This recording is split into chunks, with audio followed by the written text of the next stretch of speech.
2007 study show that the average wages of county workers were still behind the 8-county average, but we had closed the gap from about 7.5% to about 3%.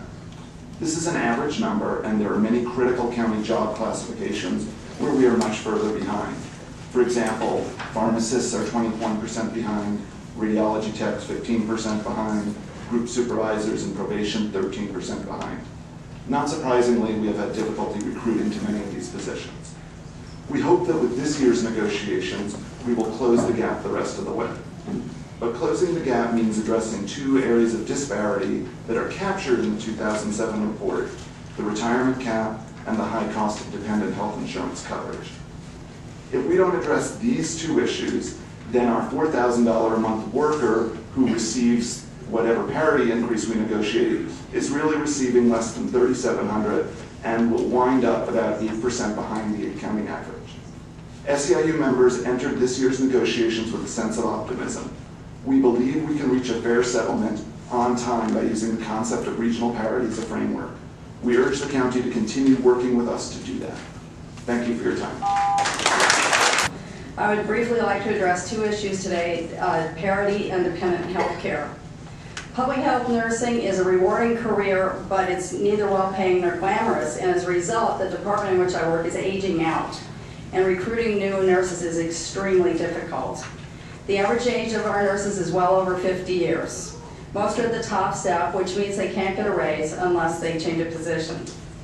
Fortunately, we did get parity increases in the last contract, only to see those gains eroded by having to pay over 4% toward our PERS after the county negotiated a cap. We have great difficulty attracting younger nurses, which are vital to the continuation of public health services in our community.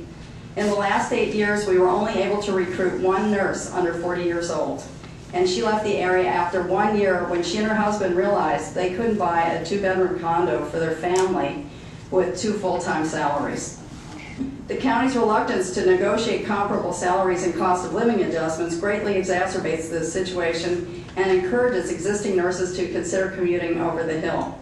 I'm sorry to admit that I'm actually considering applying for a job in Santa Clara County where I can earn both a higher wage and significantly higher retirement benefits beginning next year so I can retire before age 70. I take pride in working in my community, but I have to be realistic about my future.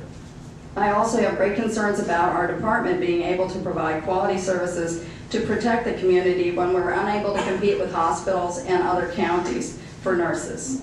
Achieving parity early in our next contract will help us stop the erosion of our wage improvements. I'm here this morning to talk to you about parity. We get something given to us with one hand and then it's taken back with the other. We'll never have real parity as long as we're subject to the retirement cap. And we have to pay so much for our dependent health coverage compared to the other counties. And then we're the only county that gets hit with this retirement cap. It creates a real disparity. A disparity that causes skilled public servants to take their talents elsewhere. I just can't believe that Santa Cruz County is less able to fairly compensate its employees than the other counties.